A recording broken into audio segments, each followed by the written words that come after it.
Mesdames et messieurs, bonjour et bienvenue dans cette émission de Nance Barwick. C'est toujours un plaisir de vous recevoir tous les matins. Et donc ce dimanche matin 8 mars 2026, journée internationale de la femme, je profite pour souhaiter bonne fête à toutes les femmes du monde entier et celles d'Afrique en particulier. Au menu de Nance Barwick aujourd'hui, la grogne matinale comme d'habitude, et à sa suite nous aurons Yebou. Aujourd'hui on reçoit pour vous le promoteur de la compétition La Voix d'Or, Landry Balogun, et Tania Tchena, chargés de communication de cette compétition pensée pour révéler les talents artistiques du Septentrion. La pause dans le zapping et nous reviendrons sur ce plateau pour parler d'un sujet. Et comme il s'agit de la journée de la femme, on parle d'égalité hommes et femmes.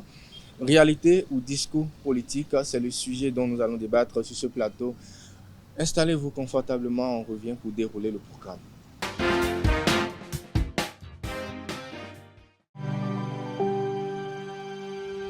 Tu viens d'avoir le bac ou tu veux te reconvertir dans un domaine d'avenir, faire le choix du numérique et rejoindre l'école supérieure d'administration, d'économie, de journalisme et des métiers de l'audiovisuel, ESAE. De nouvelles filières sont disponibles dès cette rentrée: informatique et multimédia, informatique industrielle et maintenance, réseau informatique et télécommunications, système informatique et logiciel, sans oublier les filières initiales: administration générale, administration des finances, administration des affaires, sciences juridiques, sciences économiques, sciences de gestion, journalisme et métiers de l'audiovisuel. ESAE est disponible sur 4 sites: Cotonou-Badjoumendé, Cotonou-Akpakpa, Abomey-Calavi et Parakou. Pourquoi choisir l'ESAE? Des formations conçues pour le marché de l'emploi, des enseignants expérimentés et passionnés, des infrastructures modernes avec équipement de pointe, des opportunités de stage et d'emploi garanties. Les inscriptions sont en cours et les places sont limitées. Ne rate pas ta chance,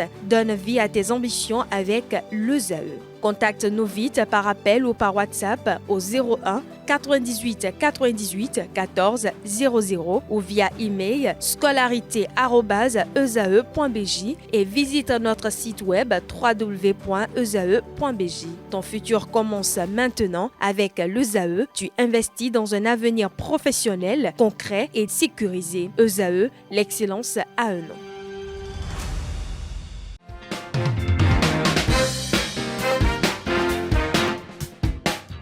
De retour sur ce plateau de ESAE TV, Nance Barwick, on va démarrer cette fois-ci avec la grogne matinale que je vous demande de suivre religieusement. La divagation des bêtes engendre beaucoup de dégâts dans la commune de Parakou. Effectivement, quand vous circulez un peu dans la ville de Parakou, vous constatez effectivement qu'il y a des animaux un peu partout qui circulent sur les voies publiques. Ça dérange vraiment. Parce qu'il y a de cela quelques temps, devant moi, un jeune a eu un accident par rapport à ça. Et ça, je pense que l'État, bon, si je parle de l'État, je parle de la mairie, au niveau décentralisé, doit prendre des mesures idoines. Tous les jours, là, les grogneurs disent ça. Mais l'actuel maire là, n'a pas pris ça au sérieux. Lui n'est pas là pour ça. C'est au temps de Charles Toko que tout se passait très bien. On voit les militaires et dans la ville là, ils viennent ramasser ça. Mais maintenant là, non. Donc moi, mon problème est que quand je suis sur ma moto, je surveille tout ça là. Je ne fais pas la vitesse à cause de ça. Parce que si jamais une bête te fait tomber là, c'est sûr que tu as affaire avec l'hôpital. Et c'est des dépenses. Le propriétaire des bêtes là ne viendra pas pour te supporter. Et ça devient même un fait social que tout le monde doit y penser. Parce que on voit des animaux se divaguer de n'importe comment, en désordre. Et nous savons que la ville est constituée de beaucoup de citoyens. Lors de la circulation, ça peut créer beaucoup d'accidents. Les imprévus peuvent arriver. Donc ce qu'on peut dire à la population est que ceux qui sont les propriétaires de ces bêtes doit essayer de les faire les enclos, ou soit de les garder dans un endroit pour éviter, ou soit pour épargner le danger à l'égard de la population. Merci de nous avoir suivis et merci donc à ces citoyens, population de Parakou qui quand même révèlent l'état de notre cité. Tout ça, c'est pour la beauté, c'est pour la continuation de la construction de la ville. Et cette fois-ci, on va dans Yébou, on va au marché pour recevoir pour vous le promoteur de la Voie d'Or et la chargée de communication Tania Tchena, qui sont déjà dans nos locaux. C'est dans Yébou.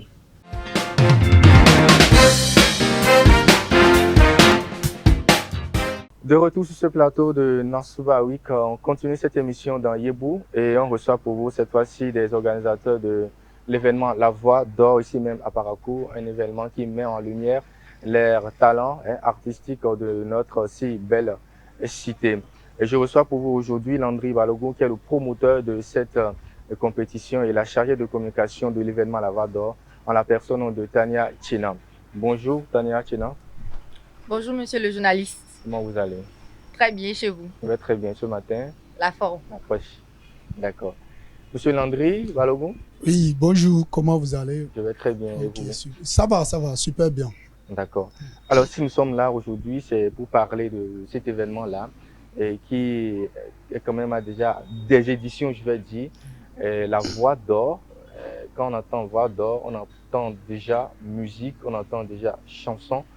Alors, dites-nous comment, on va faire un petit bilan des éditions. Nous sommes déjà à quelle édition déjà?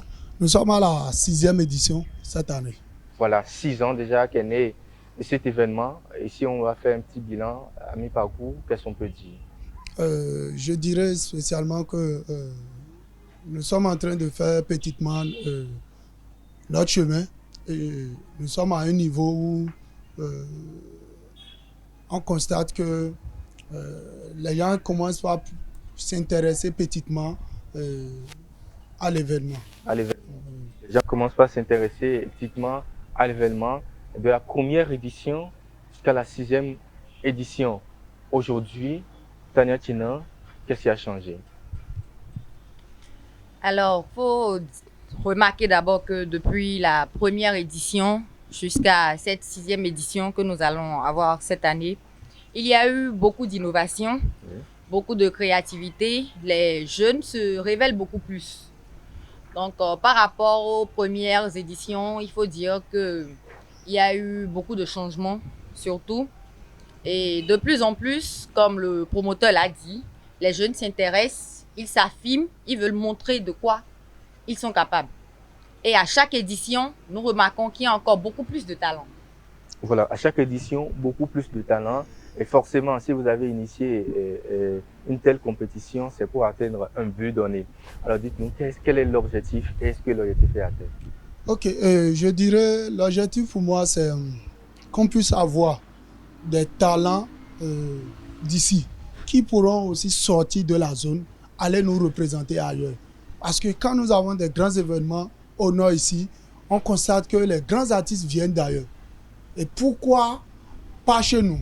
Pourquoi nos gens, nos talents d'ici ne peuvent pas être sur un podium et pouvoir représenter le Nord? Donc c'est dans ce but que nous avons décidé qu'il va falloir mettre en œuvre, mettre une lumière sur ces talents qui sont cachés. Ceux qui n'ont pas les moyens à pouvoir se mettre en lumière, nous avons décidé de mettre cette compétition pour que les gens qui sont des débutants ou ceux qui veulent faire une carrière dans la musique qui puissent se faire valoir. Voilà, qui puissent se faire, voilà, qui est bien dit. Alors, nous sommes à la 6e édition. Alors, donc 6 ans, et donc 6 lauréats déjà. L'après-compétition, comment ça se passe, Tania Tchena? Il faut dire qu'après la compétition, il y a un suivi. Et tous les lauréats jusque-là ne sont pas restés dormis sous le laurier. Ils sont sur des événements. Beaucoup font partie des orchestres de la ville. Et on les retrouve sur des événements où, franchement, ils font la fierté de la Voix d'Or. Et quand ils sont là, on sait que oui, telle personne a été Voix d'Or, ça se sent. Et à chaque édition, il faut dire qu'on les invite aussi. Ils viennent montrer à la nouvelle génération qui vient pour la compétition ce dont ils étaient capables et leur montrer qu'eux-mêmes à leur tour, ils doivent faire mieux et encore plus. Voilà, ils doivent faire mieux et encore plus. Monsieur Landry et Balogun, à votre niveau, l'après-compétition, le suivi, comment ça se passe? Est-ce que déjà aujourd'hui, on peut dire que nous avons un artiste, un nom d'artiste qui est sorti quand même de cet événement et qui fait la fierté du Bénin, même si ce n'est pas à l'extérieur, au moins dans les 4 coins du Bénin? Je dirais, d'abord, le début de cet événement n'est pas facile. Au départ, les gens ne s'intéressaient pas trop à l'événement. On ne voyait pas ce que l'événement pouvait apporter mais à un niveau donné, celle qui a été, je dirais, à partir du 3e édition, celle qui a été lauréat, aujourd'hui au sud là-bas, est en train de performer, d'être en train de, sur les chaînes de télévision ou les radios, on parle d'elle. Donc, je dirais que c'est une fierté pour nous, parce que c'est un produit de Parakou. Et aujourd'hui, que ça soit dans les instruments ou quand il prend le micro comme ça, on se dit, mais la fille là, elle vient d'où? Donc, il suffit juste que nous ayons un peu plus de suivi, de moyens pour mettre à la disposition de cette dernière pour que ça puisse prendre. Et celle aussi de l'année dernière, qui est aussi sur les événements, quand il y a des événements à Parakou ici ou ailleurs, qui est en train de performer, qui est aussi en train de faire la fierté d'abord de la Voix d'Or et du Septentrion. Et je pense que c'est depuis l'année passée qu'il y a aussi l'innovation. Et ça permet en quelque sorte aux gens de venir voir ce qui se passe à la Voix d'Or. Comme je disais, l'innovation, c'est que à partir de l'année dernière qu'on a commencé par, ou bien l'année passée plutôt, qu'on a commencé par mettre à la disposition du gagnant une moto. Donc, ça veut dire au fur et à mesure, ça commence par évoluer et ça commence par prendre aussi. Voilà, au fur et à mesure, ça commence par évoluer. Les lots vont s'accroître, peut-être une voiture prochainement. C'est notre prière. Alors, 6e édition, je pense que nous sommes déjà à la 6e édition qui n'est pas encore organisée. Et vous êtes justement en train d'organiser cette édition-là. Comment ça se passe? Je pense que la chargée de communication peut nous en dire. Comment ça se passe, les actions pour l'organisation de cette 6e édition? Merci, monsieur le journaliste. Alors, il faut dire que pour cette 6e édition, nous sommes déjà en train de mettre les petits plats dans les grands. Et les inscriptions ont déjà été lancées. Donc, actuellement, nous sommes à la phase des inscriptions.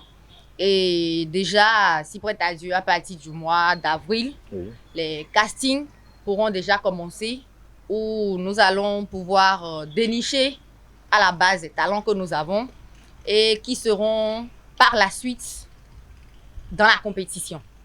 Donc, pour cette 6e édition, franchement, il y aura de l'innovation. Et il faut dire que pour cette année, il y a également la chorégraphie que nous avons ajoutée à la compétition. Donc, nous aurons les talents dans ces 2 domaines, dans la musique et dans la danse. Et je crois que vraiment, pour cette année, on réserve vraiment beaucoup de surprises. Ça sera du ouf. Alors, et pour participer quand même à cet événement, à cette compétition de la Voix d'Or, et quelles sont les modalités? Si moi, en tant que jeune, j'ai envie de m'exploser, d'exposer mon talent, qu'est-ce que je dois faire pour être retenu? Ok. Pour faire l'inscription, il y a, je vais dire, une participation de 3 000, donnant droit à un casque Bluetooth qui permettra aux candidats de pouvoir répéter avec. Donc, après ça, il y a une vidéo de 1 minute qu'il faut essayer de réaliser et nous envoyer. Il y a une équipe qui est là pour je vais dire, travailler sur ces vidéos et voir qui sont ceux ou qui sont celles qui sont prêtes plutôt à pouvoir réellement rentrer à la compétition.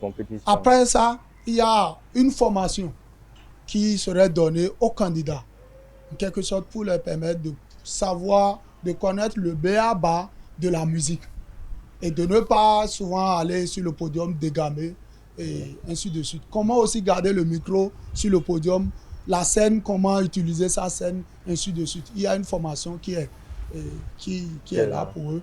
Et après ça, maintenant, il y a le casting qui est pour le 24 avril déjà. Et après le casting, parce qu'il y a 3 castings. Il y a le casting pour les femmes, le casting pour hommes, et il y a le casting général maintenant pour pouvoir enlever ceux qu'il faut enlever et ceux qui vont continuer à la compétition. Et c'est après ça maintenant que la compétition même commence. Voilà, ça veut dire que la vidéo d'1 minute ne suffit pas pour être quand même retenue pour la compétition. Non. Mais il faut quand même envoyer la vidéo d'1 minute pour qu'on puisse savoir si vous avez quand même les rudiments pour venir vous présenter sur un plateau, bien, sur un podium de combien de personnes, on ne sait pas, en tout cas un millier de personnes. Alors, et là, au niveau des prix, avant d'aborder les prix, comment envoyer la vidéo et sur quel canal on peut envoyer la vidéo? Comment envoyer la vidéo? On envoie ça, je ne sais pas, il y a un numéro WhatsApp ou il y a pas Gmail ou bien par Yahoo. Ok, il y a un numéro WhatsApp qui est le 61 81 77 04. C'est sur le numéro que quand vous voulez envoyer la vidéo, vous envoyez la vidéo. Et c'est après ça que nous envoyons ça à l'équipe qui doit travailler. Donc c'est comme ça. Et pour s'inscrire? Et pour s'inscrire, il y a aussi un numéro qui est là pour l'inscription, qui est toujours le 61 81 77 04. Voilà, donc inscription 3000, une courte vidéo d'1 minute qui sera visualisée et appréciée par les organisateurs avant de vous inviter pour les différents castings. Alors, quand on parle de voix d'or, on parle forcément de prix. Et cette année, est-ce qu'il y a d'innovation au niveau des prix? Tina et Tania. Tout à fait. Cette année également, il y a d'innovation au niveau des prix. Au niveau de l'interprétation live, le premier ou la première aura également droit à une moto, en plus des gadgets et un bon de clip. Le deuxième aura droit à un instrument de musique et des gadgets. Le troisième également, un appareil et des gadgets. Un appareil et des gadgets. Vous avez parlé tantôt de chorégraphie. Est-ce que la chorégraphie entre dans la droite ligne de la compétition ou c'est juste pour agrémenter la compétition? La chorégraphie entre également en ligne parce que l'inscription de la chorégraphie s'élève à 10 000 francs. Il faut dire que c'est des groupes qui vont se former et également ils auront droit à des prix, tout comme pour ceux de l'interprétation. Et le premier groupe dans la chorégraphie aura une enveloppe financière de 150 000 francs, plus un trophée et des gadgets. Le second, une enveloppe de 100 000, des trophées et des gadgets. Et pour le troisième. D'accord. Alors, pour quand même parvenir à offrir ce privilège à vos lauréats, il faut forcément de l'argent, il faut des partenariats. Où est-ce que vous en êtes actuellement? Je dirais, spécialement au nord ici, nous avons cette difficulté où je ne sais pas si c'est la foi ou bien l'envie qui n'y a pas. Parce qu'on a constaté avec amertume et un regret que les gens n'accompagnent pas des événements de ces envergures. Les gens sont cachés. Je ne sais pas ce qui se passe. Parce qu'à plusieurs reprises, on a envoyé des demandes de sponsoring. Mais d'autres vous font des promesses et à la dernière minute, tu commences par appeler, ça ne passe pas. Donc, tout ce qui vient, ça vient de l'organisation. Nous avons notre organisation qui est là et c'est ensemble que nous essayons de pouvoir se mettre et trouver ces prix. Et déjà, il faut comprendre qu'avant même la compétition, nous avons déjà, que ce soit les prix du premier, c'est déjà déposé. Maintenant, c'est les autres prix que nous commençons par chercher maintenant. Et c'est aussi accompagné par les candidats, parce que c'est eux-mêmes qui vont nous aider aussi à avoir ces prix. Et c'est par rapport aussi au ticket de vote et au ticket d'entrée. Et cette année, il n'y aura pas de ticket d'entrée. Ça sera des tickets de vote spécialement. D'accord. Merci beaucoup pour tous ces éclaircissements. On espère que l'événement va bien se dérouler. Je vais vous demander à tout de rôle de regarder vos caméras, de lancer un appel vivant à l'endroit de la population de Parakou pour qu'ils puissent quand même prendre part à cet événement qui nous honore. Monsieur, on va commencer par vous. D'abord, je tiens à dire un grand merci à un partenaire qui, depuis l'année dernière, on essaie de collaborer, et c'est Esaïe TV. Un grand merci à vous pour tout ce que vous faites pour nous. Et je dirais à la population ou à ceux qui hésitent encore à venir s'inscrire que c'est le moment. Il n'y a pas connaissance dans le travail. C'est le travail qui paie. Et lorsqu'on n'ose pas, on ne va jamais arriver. Il faut oser, il faut se surpasser. Donc je demande à ceux qui sont encore dehors ou ceux qui sont encore derrière rapidement de venir s'inscrire pour que la fête soit belle. Et je demande aussi aux partenaires, ceux qui peuvent nous aider, même si on ne demande pas spécialement de l'argent en espèces, même si c'est un instrument de musique ou bien quelqu'un qui décide de nous offrir la moto, ça c'est une fierté pour nous. Nous demandons à tous ceux qui restent de croire à ce que nous faisons. C'est pour le bien-être de la population, parce que la jeunesse a besoin de ça. La jeunesse a besoin de la distraction. Et c'est ça qui fera de cette jeunesse une jeunesse consciente. Merci. Donc je vous dis merci. Oui, Tania China, votre mot de la fin. Merci, monsieur le journaliste. Alors, je vais inviter massivement les jeunes à s'inscrire à cette compétition. Parce que, comme on le dit, on ne sait jamais quand est-ce que la chance nous sourit. Beaucoup ont de talent, mais doutent. Ils n'ont pas le courage de venir se révéler. Mais vous ne savez pas si vous serez la prochaine voix d'or. Alors n'hésitez pas, venez vite vous inscrire. Déjà à partir d'avril, nous allons officiellement lancer le casting. Donc venez vous inscrire rapidement. Nous invitons également les sponsors à se manifester. Aujourd'hui, la jeunesse a beaucoup de talents à revendre. Et ce n'est pas bien que ce soit qu'ils soient dans leur chambre alors qu'ils ont des talents qu'on peut valoriser. Donc, n'hésitez pas à nous soutenir parce que la culture aujourd'hui, l'art, c'est vraiment très important pour nous. Et déjà au Bénin, c'est un domaine qui est en train de prendre de l'ampleur et nous voyons aujourd'hui réellement l'importance de la culture. Alors, ne voyez pas ça forcément comme une distraction parce que c'est un talent et ça nous valorise même à l'international. Voilà. Donc, n'hésitez pas à venir soutenir ces jeunes, à soutenir l'événement. Nous vous invitons massivement.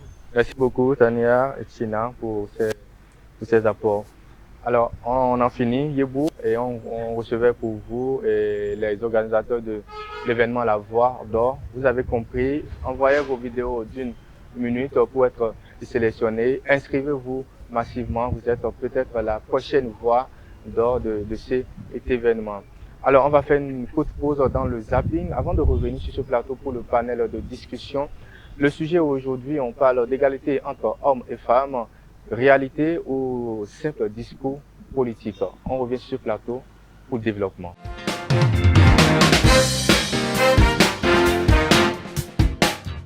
Quel est le second nom de l'hymne national?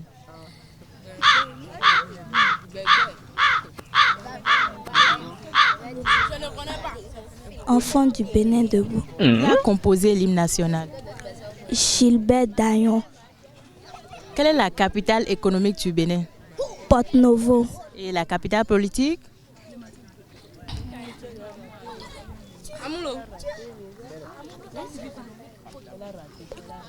Cotonou. Définis-moi la CEDEAO. Communauté économique des États de l'Afrique de l'Ouest. On t'a déjà soufflé ça ou bien? Non, on t'a soufflé ça, j'ai entendu. Alors, en quelle année le Bénin est devenu membre de la CEDEAO? En 1986. En 1900? En 1986. Tu es sûr? Qu'est-ce que la CEDEAO? La CEDEAO, Communauté économique des États de l'Afrique de l'Ouest. La Sénat? Comité électoral national autonome. La RAC? Aïe! Haute autorité audiovisuelle. Regarde-moi au lieu de regarder là-bas. La RAC? Audiovisuelle et de la haute autorité de l'audiovisuel et de la communication. Alors, quel est le nom du ministre de la Santé du Bénin? Benjamin Oupati. Quel est ton rêve d'avenir? Quand tu as grandi, tu es devenu quoi? Sobata. C'est quoi Sobata? J'aime pas bêtise, hein. Tu es devenu quoi? Je vais devenir Foga. Je vais devenir monsieur de Franchet. Qu'appelle-t-on circuit électrique? Un circuit électrique est un circuit qui peut allumer la chambre. Un circuit électrique est une montagne qui peut alimenter une chambre.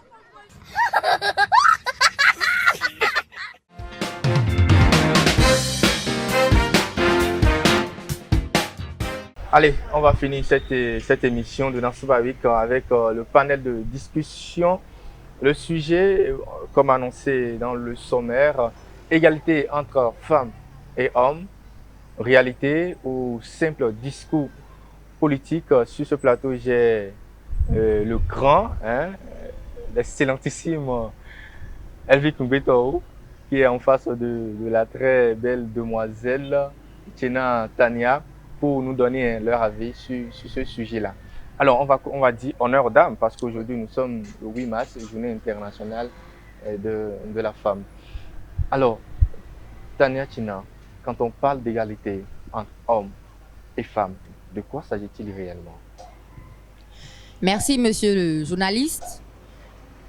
Pour ma part, quand on parle d'égalité entre hommes et femmes, je crois que c'est un sujet assez complexe. Personnellement, je pense que quand on parle d'égalité dans notre société aujourd'hui, ça crée beaucoup de polémiques. Et je vais dire que c'est dû à nos réalités africaines surtout. Oui. Dans notre société, l'homme n'est pas égal à la femme. L'homme a toujours cette supériorité-là par rapport à la femme dans notre société et surtout dans nos foyers. Pour ma part, je pense que nous avons grandi avec ces valeurs-là. Donc, l'homme a toujours sa place. Sa place. Oui. De supérieur. De supérieur. Mais, il faut noter que la femme, si on veut être véridique, oui. Vous allez me permettre. Hein? Allez-y.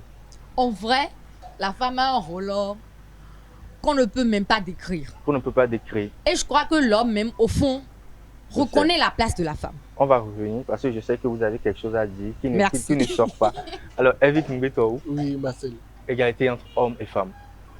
Réalité ou simple discours politique? Je voudrais vous poser la question de cette manière.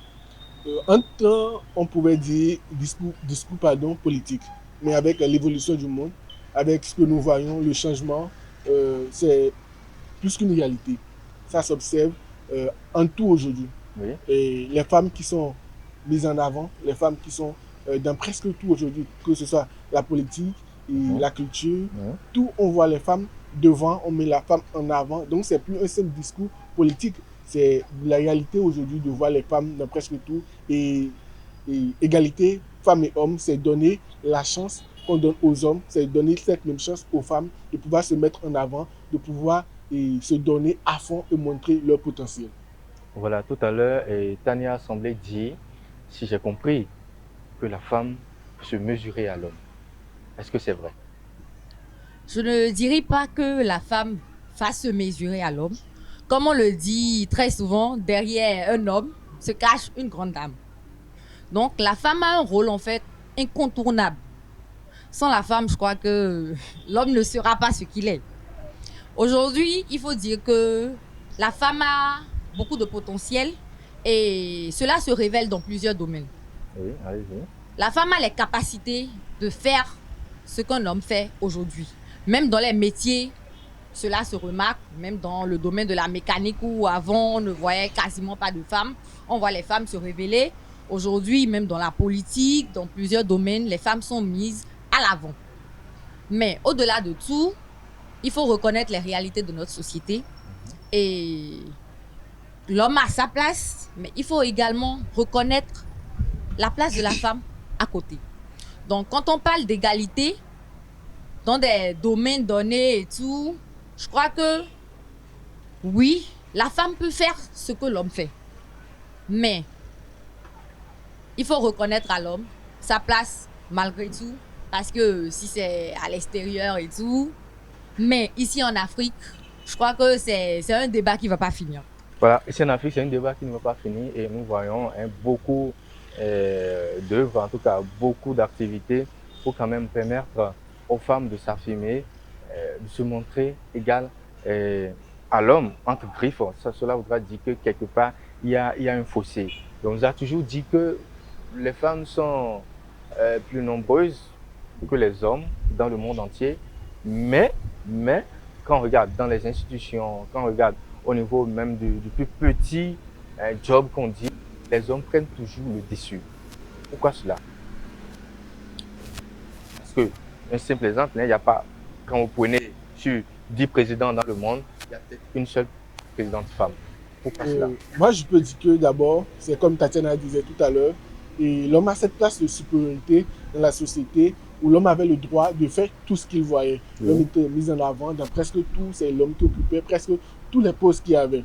C'est maintenant qu'on a commencé à parler de la femme, on met la femme en avant et les femmes aussi en quelque sorte se mettent en arrière, si moi je peux le dire. Elles se mettent dans la tête que, mais est-ce que je peux faire telle chose? Elles se mettent dans la tête, mais je ne peux pas aller jusqu'à tel niveau. On dit que c'est un métier d'homme. Oui, donc elles se sont mises ça dans la tête. C'est vrai qu'aujourd'hui on voit des femmes qui font de la mécanique, qui font des métiers qui sont réservés exclusivement aux hommes. Vous l'avez dit, vous dites qu'ils font des métiers qui sont réservés exclusivement aux hommes. Pourquoi penser comme ça que le métier est réservé exclusivement aux hommes? Le métier est réservé exclusivement aux hommes parce qu'on voit que c'est un métier qui nécessite de la force. Mais la femme aussi, elle a de la force. Oui, mais pas comme l'homme, excusez-moi. Mais pas comme l'homme. Aujourd'hui, c'est vrai qu'on voit... Non. Pas totalement. Oui, c'est vrai. On va faire un bras de fer pour voir. Non, c'est bon. Mais aujourd'hui, on voit que les femmes, elles se mettent en avant, elles font des métiers, comme je le disais, qui sont réservés aux hommes. Mais il y a toujours de ces femmes qui se disent que mais je ne peux pas aller à tel niveau. Il y a de ces femmes qui se disent que mais ça, c'est réservé qu'aux hommes. Pourquoi aller juste là? Donc aujourd'hui, on voit que même dans d'autres pays, il y a des femmes qui sont présidentes. Même au Bénin, notre vice-présidente, mais c'est une dame. Les femmes occupent des postes de ministres, de députés, de beaucoup de postes aujourd'hui. Et je pense que la mentalité de cette nouvelle génération doit changer. On doit se dire qu'on n'est plus à une génération où les choses n'évoluaient pas. On n'est plus à ce temps où on disait que c'est que les hommes qui doivent voter, c'est que les hommes qui doivent faire telle ou telle chose. La mentalité de la jeunesse doit changer. On doit savoir qu'on a évolué. Et en tant que femme, on doit briser des barrières pour pouvoir évoluer. Voilà, en tant que femme, il faut briser des barrières pour pouvoir évoluer. Mais est-ce que vous ne pensez pas que c'est de la faute de la femme si aujourd'hui elle doit lutter pour avoir quand même une place d'égal de l'homme? Parce que quand on prend l'exemple de la maison, on dit par exemple qu'il faut partager les tâches ménagères de façon équitable. Là, il y a un problème. Il y a des femmes qui disent non, c'est mon travail. Etienne. Merci, monsieur le journaliste. Moi, je dirais que le problème, à la base, vient de l'éducation que nous avons reçue. Oui. Depuis la maison, les parents ont toujours montré que c'est à la femme de faire travaux domestiques et tout, l'homme, Ah, mais peine à- il n'a pas de charge, il se lève, il mange, il va qu'à ses occupations, mais la femme, elle a l'obligation de faire les travaux. Donc, le problème vient en fait de l'éducation Depuis qu'on a la base. reçue depuis la base. Du coup, les hommes se disent, ça c'est le boulot de la femme, je n'ai pas à faire les travaux ménagers, je n'ai pas besoin de faire la cuisine, parce qu'un jour je vais me marier, ma femme le fera. Et même, ça va de génération en génération. Parce que même quand la femme accouche, elle fait des filles, des garçons, c'est toujours les filles qui doivent réaliser des travaux. Donc, nous avons normalisé le fait Oui. que les travaux ménagers et tout sont réservés à la femme. À la femme. Et aujourd'hui, même dans les foyers, on dit à la femme, ta place, c'est rester à la maison. À la maison. L'homme, c'est à l'homme d'aller travailler Et à et mettre de de ramener l'argent. de l'argent. Du coup, il y a des femmes qui ont grandi avec cette mentalité-là. Et aujourd'hui, même quand il y a une opportunité, elle va se dire non, je n'ai pas la capacité, non, je n'ai pas confiance en moi, je ne peux pas le faire. Pourtant, elle a les capacités pour le faire. Pour le Mais faire. elle n'a pas confiance en elle parce que depuis la base, on lui a montré que ce n'est pas ton rôle, tu ne dois pas faire cela, c'est réservé aux hommes. Aux hommes. Avec méthode, quand bien même la femme a les moyens de s'offrir tout ce qu'un homme peut s'offrir, elle préfère s'appesantir, ce que c'est, ne sais pas, mettre tous ses espoirs sur son homme. Quand on va pas, je sais pas, hein, est-ce qu'une femme vous a déjà invité dans un restaurant Ah oui, je vais pas mentir. et qu'elle a payé? Oui, Bon, je vais pas je mentir. pense que ça fait partie des rares femmes. Oui, des rares femmes. Parce qu'une femme t'inviter dans un restaurant, c'est quand même rare. On dit non, c'est l'homme doit être galant, c'est l'homme qui le fait. Enfin, même il y a ce truc de 50-50 qui est sorti, on dit mais on ne peut pas faire de 50-50 avec la femme, n'est-ce pas? Est-ce que c'est possible de faire du 50-50 avec la femme quand on va peut-être dans un restaurant? À mon humble avis, cette histoire de 50-50, moi, je ne suis pas d'accord. Je crois que la femme peut inviter un homme au restaurant. Et Il y a payer pas de souci, l'intégralité. et payer l'intégralité. Ça marche. Tout comme l'homme peut inviter la femme et payer l'intégralité. Mais moi, je trouve ça bizarre qu'on aille jusque dans un resto et l'addition vient maintenant, on commence pas à faire les calculs. Ah non. Je paye 50, tu payes 50. Ça aussi, Non, je trouve c'est ça d'une assez manière ou bizarre. d'une autre. Ah non, cette égalité n'est pas du tout intéressante. Mais Oui, Yannick. je pense aussi que le problème vient plus des hommes. Le problème vient des hommes dans la mesure où ils se disent que, c'est comme Tatin disait, il y a des choses qui sont réservées aux femmes. La femme, elle est faite pour la cuisine, la femme, elle est faite pour la maison. Donc, dans un autre sens, la femme se dit, mais si je fais telle chose maintenant, il y a les autres qui vont me juger. Il y a les autres qui vont me dire, mais elle là, toutes les femmes sont à la maison en train de faire les travaux domestiques, c'est elle qui va au boulot, elle revient Il y tard. a le Mais- regard de la société. il y a le regard de la société, les femmes se disent que mais les gens vont me juger. Je pense qu'elles doivent dépasser aussi ce niveau. Dépasser Elles ce ne doivent niveau. pas se dire que les gens vont me juger. Elles doivent s'affirmer, elles doivent se montrer, elles doivent montrer qu'elles peuvent prendre le devant des choses comme les hommes. Elles peuvent être des leaders. Elles peuvent faire tout ce Je que pense que les ça, hommes. c'est votre mot de la fin. Ouais, c'est le moment de fin. Les femmes, elles peuvent être des leaders, elles peuvent prendre le devant des choses et s'affirmer, montrer qu'elles ont la capacité de briser les barrières, elles ont la capacité de faire beaucoup de choses et même être au-dessus de l'homme dans le domaine de l'entrepreneuriat, ce qui concerne la société, pas dans le foyer. Non. Ah, dans le foyer, Non, on va pas dans y le foyer. revenir. Votre mot de la fin, c'est vrai que nous n'avons pas parlé beaucoup de politique. On a parlé quand même, le sujet, pas de discours politique, le temps nous fait un peu défaut. Tania, votre mot de la fin quand même, pour appeler vos sœurs qui pensent que il n'y a que les hommes pour tout faire. Alors moi, j'invite les femmes à réellement s'affirmer aujourd'hui. Nous avons du potentiel, nous avons du talent. Même si la société nous met des barrières, c'est à nous de dépasser ces barrières. Aujourd'hui, on nous bloque sur beaucoup de choses. Il y a même des hommes qui ont peur des femmes qui s'affirment sous prétexte que bon, je la mets sur mon toit, ça va chauffer, elle va vouloir prendre des décisions à ma place et tout. Ouais. Non, ce n'est pas forcément ça. Les réalités sociales, c'est pas forcément ce qui va dans le foyer. Ouais. Il faut savoir faire la part des choses. Et même dans nos familles, aujourd'hui, quand les femmes sont dans certains domaines, on dit non, toi une femme, tu es dans ce métier-là, quand est-ce que tu vas te marier, quel homme va vouloir de toi? Non, moi je dis que c'est une fausse histoire. Si un homme veut vraiment de toi et que vous vous comprenez, ça va marcher. Mais il suffit juste de savoir communiquer et de définir les bases. Donc arrêtez de mettre des barrières aux femmes pour dire non, ce métier ne va pas te permettre de te marier. Excusez-moi, il n'y a pas que ça. Mais c'est vrai que c'est important.